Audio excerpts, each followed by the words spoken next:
Check out the PlayStation light behind me. Can you see it? I have the lights dim so that you can see the soft glow of the triangle, circle, X, and square button, because that signals that I am a PlayStation fanatic. Yes, when I was a teenager, the sentiments that I had then are still with me today. I don't think rationally about anything. I just want my toy to be the toy. And I want your toys to be thrown away, because that makes sense.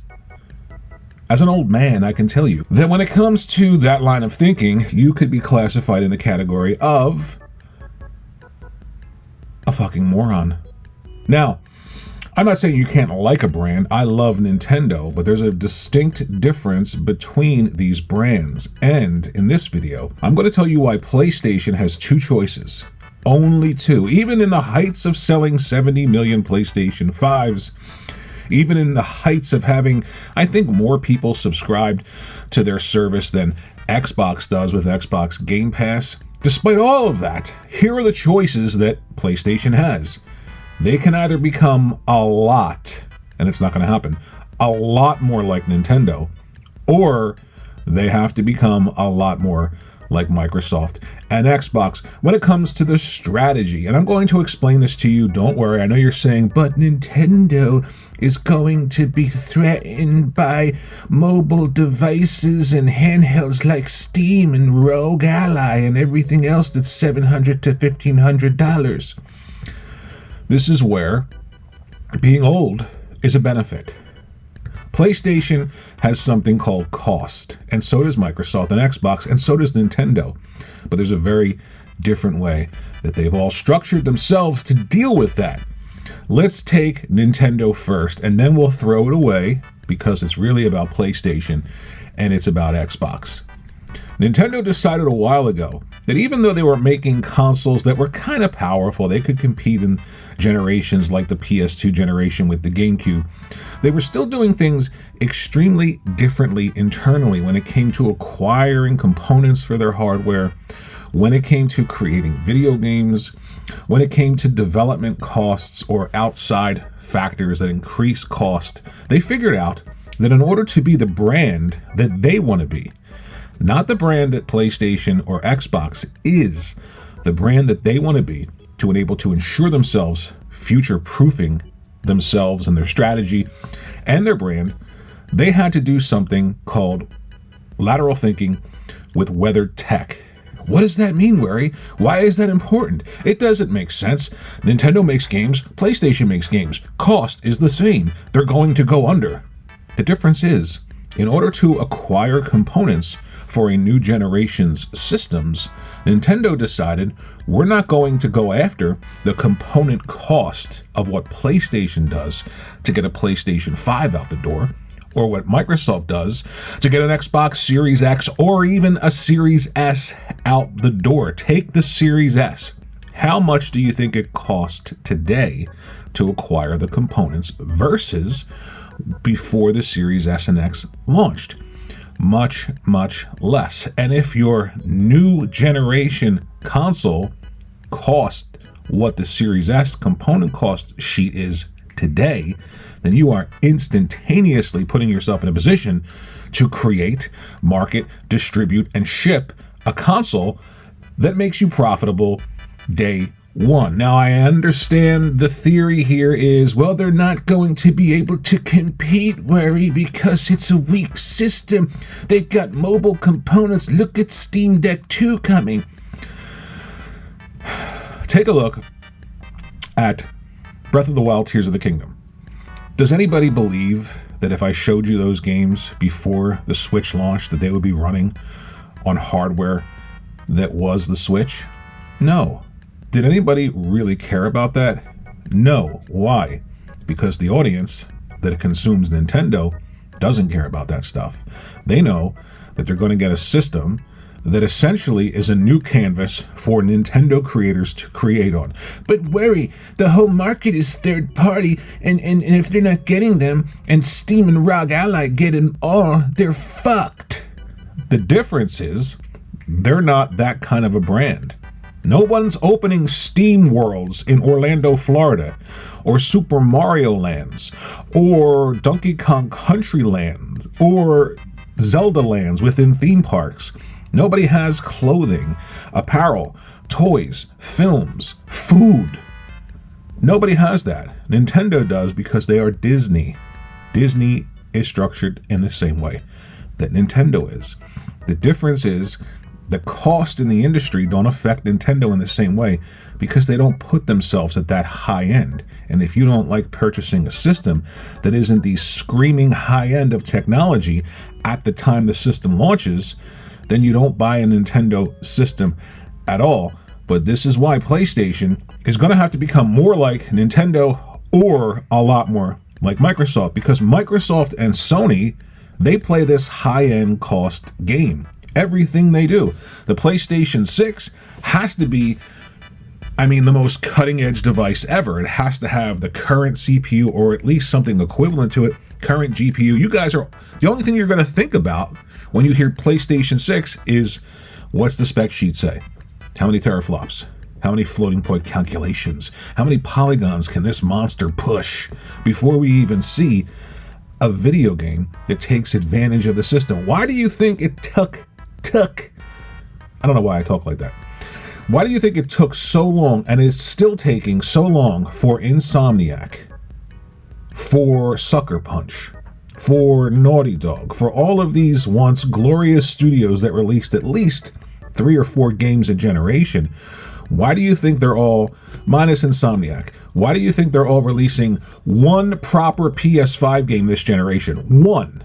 I'm not talking about remastering The Last of Us 56 times, or Ghost of Tsushima, or Horizon 1 and Horizon 2. All of those games, PS4 tech. Remastered for PS5. Remastered for PS5 again. Why do you think it's taking Intergalactic the entire generation to release? Because the cost of these AAA games, and the cost of the components for the system at launch, and the cost of keeping everything going is extreme. Breath of the Wild, Tears of the Kingdom development cost combined are not the development cost of even The Last of Us 2 or Intergalactic. So if they're going to stay in this high-end game, if we're going to continue to be the cutting edge of everything and have to have an entire generation for one game to release and not make money and then remaster it again while they leapfrog from one generation to the next, releasing one first-party game from each studio, how in the world can that continue? You'd have to hope that everyone buys a PlayStation system. You have to hope that it sells at least 80 or 90 million to give those one-off, huge, costly games a chance to recoup their cost. Because if you don't, then you have to become much more like Nintendo. PlayStation 6, people aren't going to allow it to be less powerful than whatever system is in that generation. They won't accept it. You won't accept it. How about a game that isn't super cutting edge in terms of graphics, but is wholly creative and demonstrates the strength of these individual studios? Will you accept that, or do you need Intergalactic to be a movie-like experience? Do you need cutting-edge graphics? You probably would say, I don't want them to take a step back. I want them to keep pushing forward. And I don't care how much it costs, even if I'm complaining that I only want to spend $70. This is why PlayStation is in a precarious position, whether or not you like hearing it or not. It isn't about just selling consoles and just selling one-off copies of games and hoping that they sell 20 million copies to break even and then having to remaster them 4 or 5 times in the next generation. It isn't about that if Sony is going to continue to spend high-end for high-end everything. If they take a step back and they become more Nintendo-like, making sure that their new system doesn't cost as much to produce and manufacture and distribute, making sure it doesn't cost too much to acquire components for the PlayStation 6 because they're not the cutting edge, but they give their creators a much broader and bigger canvas to create on, they'd be in a much better position to hold on to what it is you love about them, the exclusivity. But they're not going to do that because you won't accept it. Listening to this video, you're saying, this guy's crazy. He's old. He's out of touch. He's handsome. I know. But it has to give. Something has to give. This is inevitable to me. If you love the way PlayStation and Microsoft do things, take a look at Microsoft, right? Even if you say their games really didn't sell well, that's why they put them in a subscription service. At the end of the day, they're a software and services company. Even if the Xbox was selling 60 or 70 million consoles, I still believe Microsoft internally would want this to be a service. Absolutely, because everyone else is doing that. I can't go outside and breathe, inhale and exhale without paying somebody a subscription fee to do it. So ultimately, Microsoft's found ways to ensure that the long tail of the cost of everything that they do, the high-end cost of creating these AAA games, is mitigated. They open up many more avenues to allow the cost to be mitigated than PlayStation does. PlayStation recently announced that they're going to create anime and movies based off of their IP. Again, a smart strategy. Why are they doing that? To try and garner more revenue out of these titles, to think laterally with them. Instead of video games, we're going to take them into anime and film. Maybe anime and film comes to video games, which it does. So they're looking for ways to do this. And by the way, most of the games that they're releasing are going to PC. And eventually these games are going to be day and date on PC. And you can say to yourself, well, that doesn't count because I still need a PlayStation. I'm a console gamer. Me too. I don't give a shit about games on PC. I'll never touch a PC to play video games. But is that where the world is headed? And if it isn't, and if it is, then the high-end cost game of doing things, listen to me, the high-end cost game of doing things that PlayStation and Xbox are in, PlayStation is going to become much more like Microsoft and Xbox unless they decide to cut their brand down a little bit more, hyper-focus in on what makes it special, give their creators less of a budget, and force them to think more creatively. Then you might see PlayStation last longer in the game. But they can't if they keep pushing out these enormous budgeted games, the enormous budgeted hardware component lists and manufacturing lists for PlayStation 6. I just don't see how it can continue.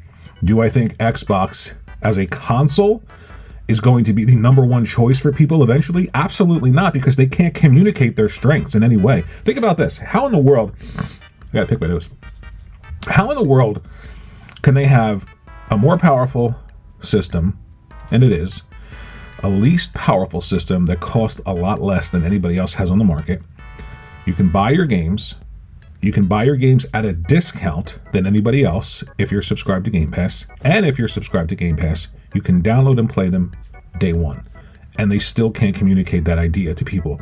And you might say, well, that's indicative of people wanting to buy their video games. And I'm old enough to buy my games. Great. But guess what? Your kids don't care. They don't. They don't care at all where they're playing games. They don't care who owns what. They're playing Fortnite on phones and then transferring it to a tablet and then sitting downstairs and playing them on a television on their console. Nobody cares.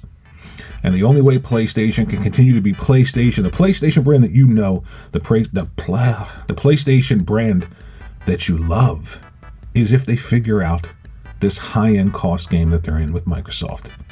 Because if they don't, they're going to have to either become a lot more Nintendo or a lot more Microsoft. And Xbox, thanks for watching the video. Let me know what you think in the comments section below. Anything you think is fine, as long as it's not the earth is flat or something like that. And like and subscribe, because that's very important. And I'll see you in the next video.